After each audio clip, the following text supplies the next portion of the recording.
Hello friends, இன்றைக்கி நம்ம சேனலில் ஈஸியாக எப்படி மாவடு போடலாம் அப்படின்னு பார்க்கலாம். வடுமாங்காய் ஊறுகாய் எல்லாருக்குமே ரொம்ப பிடிக்கும். தயிர் சாதமும் வடுமாங்காவும் ஒரு சூப்பர் காம்பினேஷன். ஸோ இன்றைக்கி ஒரு சின்ன பாட்டிலில் ஒரே ஒரு கப்பு வடுமாங்காவை எப்படி போடலான்னு பார்க்கலாம். இது ரொம்ப ரொம்ப ஈஸியான ஊறுகாய்.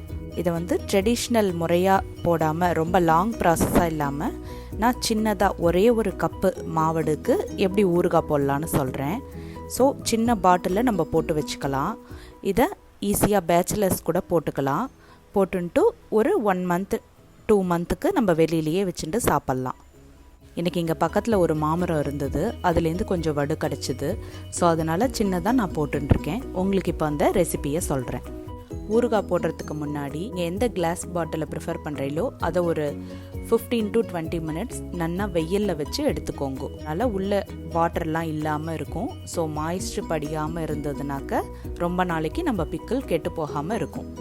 இந்த மெஷரிங் கப்பால் ஒரு கப்பு சின்ன வடுமாங்காவாக எடுத்துட்டுருக்கேன்னா சேம் சைஸாக இருக்கிற மாதிரி மாவடு எடுத்துக்கோங்க. இந்த வடுமாங்காவை நல்லா அலம்பி தொடச்சிக்கோங்க.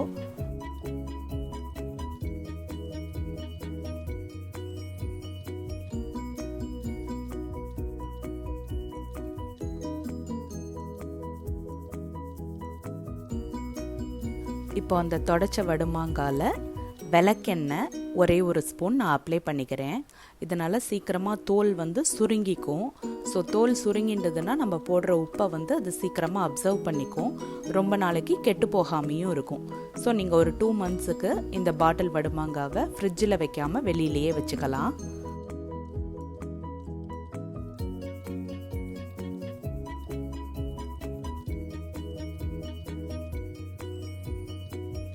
ஒரு கப்பு மாவடுக்கு 4 டேபிள் ஸ்பூன் கல்லுப்பை பொடி பண்ணி வச்சுட்டுருக்கேன்.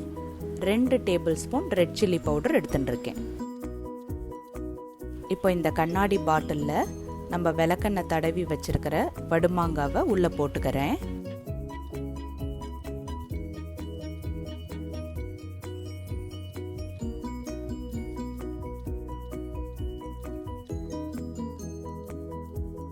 ஒரு கப்பு 250 ml வடுமாங்காவுக்கு 4 டேபிள் ஸ்பூன் கல்லுப்பு எடுத்துட்டுருக்கேன். இது மேலே கல்லுப்பை போட்டுக்கிறேன். ஊறுகாவுக்கெலாம் கல்லுப்பே ப்ரிஃபர் பண்ணிக்கோங்க. அதுக்கும் மேலே ரெட் சில்லி பவுடரை போட்டுடுறேன். இப்போ இந்த பாட்டிலை க்ளோஸ் பண்ணிவிட்டு ஒரு 2 தடவை நல்லா குலுக்கி விட்டுருங்கோ. இதை ஒரு கபோர்டுக்குள்ளே வச்சுருங்கோ.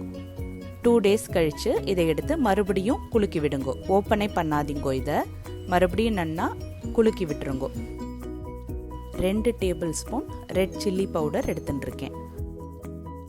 இது எவரெஸ்ட் பிராண்டோடது. நீங்கள் மிளகாவத்தில் கூட அரைச்சி பவுடர் பண்ணியிருந்தீங்கன்னா அதையும் நீங்கள் யூஸ் பண்ணிக்கலாம். ஸோ 10 நாளைக்கு இந்த பாட்டிலை நீங்கள் ஓப்பனே பண்ணாதீங்கோ. ஓப்பன் பண்ணாமல் ஜஸ்ட்டு குலுக்கி மட்டும் விட்டு ஒரு கார்னரில் எடுத்து வச்சுருங்கோ. ஸோ 12 நாள் கழிச்சு நீங்கள் அதை ஓப்பன் பண்ணிடனா உங்களுக்கு ஒரு சூப்பரான வடுமாங்காய் ரெடி ஆகிடும். நெக்ஸ்ட் வீடியோ ட்ரெடிஷ்னல் மெத்தட் படி எப்படி வடுமாங்காய் போடலான்னு சொல்கிறேன். இந்த மாவடுவை குலுக்கினா போகிறோம், உங்களுக்கு ஊறுகாவே ரெடி ஆகிடும்.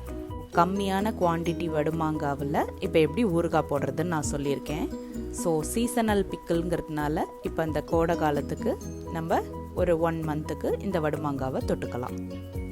இன்னொரு 2 to 3 daysல இந்த பாட்டிலில் 3/4 அந்த உப்பு ஜலம் ஏறிடும். மாவடு தோல் எப்படி சுருங்கி இருக்குது பார்த்தேல. உப்பு உரப்பெல்லாம் அப்சர்வ் ஆகிடுது. டேஸ்டியான மாவடு ஊறுகாய் ரெடி ஆகிடுது. ட்ரெடிஷ்னலாக ஒரு லாங் ப்ராசஸாக இந்த ஊறுகாவை போடாமல் ஒரு சின்ன குட்டி பாட்டிலில் நம்ம போட்டுக்கிற மாதிரி இந்த ரெசிபியை நான் போட்டிருக்கேன். நீங்கள் ட்ரை பண்ணி பாருங்க. மாவடு இருந்தால் போதும், பேச்சுலர்ஸ் கூட போட்டுடலாம் இந்த ஊறுகாவை. ஹீட்டெல்லாம் பண்ண வேண்டாம்.